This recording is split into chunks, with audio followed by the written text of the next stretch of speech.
Well, folks, it's how can I say this? It ain't a problem if you find it early. My granddaddy always said, you never get hit by the bus you see coming.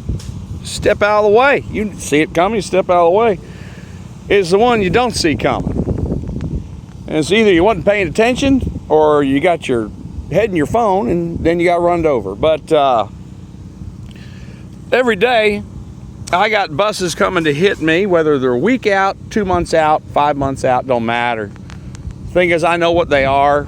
I've seen enough. So we got survey pins in. This is lot, what, 2122 here. And we got to get rid of this big chunk of yucky concrete by the end of this week. See the pink ribbons? These are going to be the pins for the right side of the building, and hard to discern on the camera. We got some orange ones in there, but we got some pink ones on the left front and the right rear. This is simple geometry, and we got a screw up. Survey pins went in today. Our young man Sean put them in. So what do? Now, again, I'm not going to buy me, multi-$1,000 survey rig, but all I can do is simple math. I can do that all day long. So again, I show this all over and over again, but it's so critical. Every part of my job is to measure, measure, measure, measure, inspect, inspect, inspect. Because really, you boil it all down, I don't build a damn thing. I supervise and manage trades and take what's two-dimensional and go vertical with it, what the engineer intended. So anyway, here's what we got.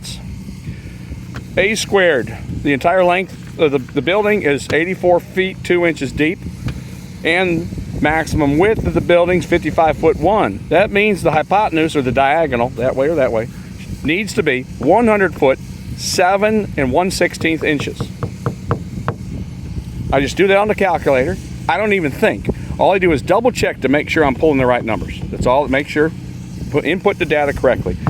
And even though every single of these villas is pretty much the exact same footprint, I still always refer back to the prints of the actual lot we're working on.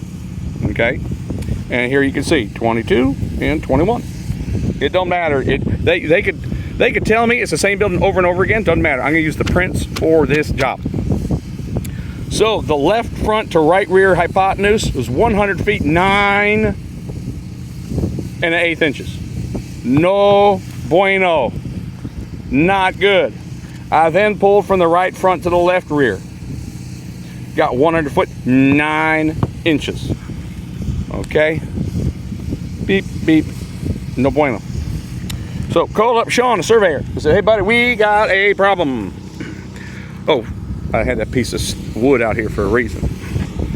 And he says, man, let me check my numbers. He said, maybe I did a fat finger. He double checked and says, man, I can't see the error. Got to go back to my office. So I'm waiting for Todd to call me back, his boss man. So we have a problem. Now, it doesn't cost anything now. They're going to find this out. They're going to reset these pins. I'm going to measure them, and we're going to get it right. And then on we go. But Bo McGee could come with 2 inch error. Bo McGee could come here and build a house pad. Because those boys are coming with the shovels. Once the pins are correct, when they start prepping the slab and put the form boards up, any dirt that Bo put on there needs to be thrown away. We just use a shovel, piece of cake. But if you take a 2 inch error, this is roughly 1.5 inches wide. And you talk about what could happen. So the frame is going to fit a perfect square. When it comes out of the facility, all those wall panels are dead on. So if you can imagine, here's the concrete. Pretend this is concrete and this is 1.5 inches. And then here comes the side of the house right to here. The siding. Okay, the cementous board, the siding. Doesn't that look like crap? So you got your siding going all the way down, and then you have this much of your slab concrete sticking out so all your neighbors can see it. This is why I have a job. Because I see this coming right here. And I love the fact that even though I do trust the surveyor, Sean, I know he's a good guy. I think the company does a great job. No one intends to do a bad job. Nobody does. And if so, they're pretty much run off pretty quick. But It's nice to double check all the time. And that's really all I do is double check, triple check, triple check. And so it always feels very satisfying when you're able to say, aha, that pin. No, I don't try to waste the time to figure out which pin's wrong. I don't waste the time. But let's just pretend that pin could be the thing that results in that siding coming and the slab still coming the other way. This is the time to see it, not at the end where you go, holy crap, what happened? See, this is very satisfying. No harm has happened. No money has been wasted. Bo McGee's coming here tomorrow. He's gonna build a house pad. Get the survey back here, reset these pins. I'm gonna verify them. We get to 100 feet, 7 inches.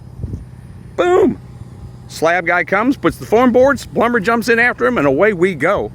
And then we know that that frame is gonna be nice and tight right on that slab, just how the Lord intended. So it happened to be right before I shot this video, the actual one of the customers here, we ended up in a phone conversation. So I says, you're not gonna believe this, but guess what? Today's video is gonna be about your future slab. How about that? Look at there, son.